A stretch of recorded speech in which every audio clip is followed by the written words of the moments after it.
So welcome to the Squirrel Tale. Today I'm going to be doing a video on the M19 Enfield. This was a very interesting World War I rifle, and it was actually it started life as a British design. Now the British, were using the 303 British round, but they decided after a conflict before World War I that they wanted to try a lighter, faster cartridge similar to a 270. It was a 265 Enfield. They felt that the 303, while a good cartridge, rapidly became outdated. So they wanted to make a rifle in this new round, but that rifle was significantly higher pressure than the 303 British. So they wanted to go with they needed a gun that would handle more pressure. So what they made was called the P13. Now the P13 in this rifle, they were using a Mauser style bolt head, which has two locking lugs and a 90-degree throw compared to the single locking lug and 60-degree throw of your SMLE rifles. So they developed this, and they're in development in 1913, and they made a handful of experimental rifles called P13s. But then World War I broke out, and they decided to ditch, they didn't want to switch cartridges during the middle of a war. So instead they had these to be made, but made in the 303 British cartridge. So the rifles were going to be made in the 303 to keep ammo consistently similar. So those were called P14 rifles, and a good many of them were made and saw service. And while British, their armories were too occupied, so they had too much work going on, so they commissioned several U.S. companies to make them, particularly Winchester and Remington, and a part of Remington called Eddystone, which was owned by Remington. This one is a Remington. Now those contracts ended around 1917, right when the U.S. entered the war. Now the U.S. at the time's main battle rifle was a 1903 Springfield, which is a very good rifle. I'll have a picture of it in the video.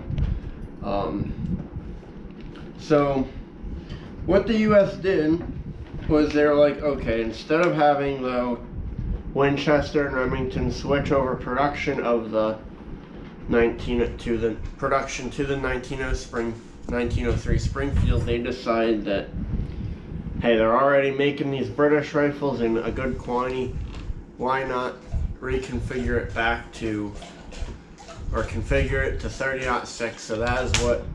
So they chambered the British design rifle to the American 30-06 cartridge, and they set it up to take the 1903 Springfield stripper clips.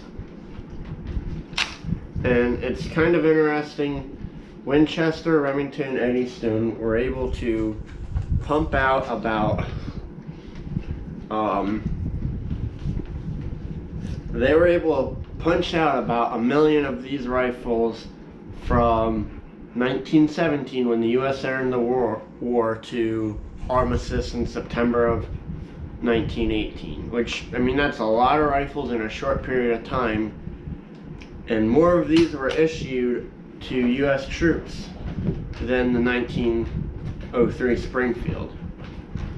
Now, and this uses a Mauser bolt, but unlike not all of Mausers, it's a cock on close. So most Mausers, this is when it pulls back the firing pin. On this one, the firing pin, I'll release it. You know, on most Mauser actions, like your Car 98s, your 1903s, this motion here is what will cock it. This is when it's not cocked yet.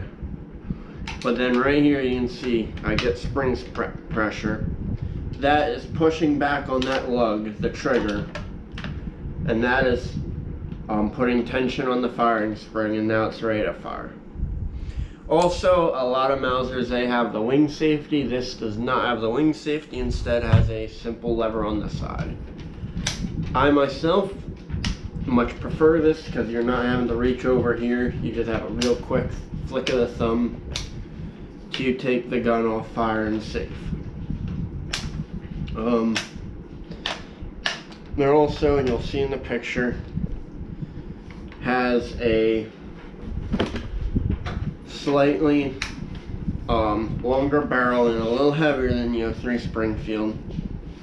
And also, and this was kind of a happy accident, most rifles, your P14, most of your Mausers, and your 1903 had a capacity of 5 rounds. Because this was originally designed for the 303 rim cartridge, it will actually hold 6 rounds. Now they are still issued on 5-round stripper clips, so how often they were actually loaded with 6 rounds is anyone's guess, but and you could actually get 7 if you put one in the chamber. But I could see it being, if they're going right into battle, they knew it was going to be a heated moment, them getting as many rounds in the gun as possible, but who knows. The sights, you have a rear aperture battle sight, and then you can flick it up, and this will go out to 1,600 yards, volley fire at that point. So there's no, on this end, there's no windage adjustment, but there is windage adjustment if need be. Now it's staked, you can tap it over, with a pin to adjust your windage that way. But overall, they're a good solid rifle. This particular one is a Remington, and it was made in, the barrel says February, the serial number says May, so I'm not quite sure what that meant, but it was made in early 1918, so it's a possibly, while the stock looks pretty good, possibly could have been over in Europe, but it's hard to say. And this particular example, you're not going to be able to see it on the camera, has a mark from Canada. A lot of these were sold in Lend-Lease programs in World War II. So, based on this and what I was told, it was probably sold to Canada in early World War II in a Lend-Lease program. Well, this was the most widely used rifle by U.S. troops in World War I. It did see limited service in World War II by artillerymen, and over in Africa. There's someone I shoot trap with whose father, he has a picture of his father in North Africa holding one of these rifles. So they did see usage in both world wars. This one I have here is in great condition, and now let's shoot it.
Thanks for watching. Remember to like, comment, subscribe for more great content, and check out our Instagram page at @SquirrelTailShow.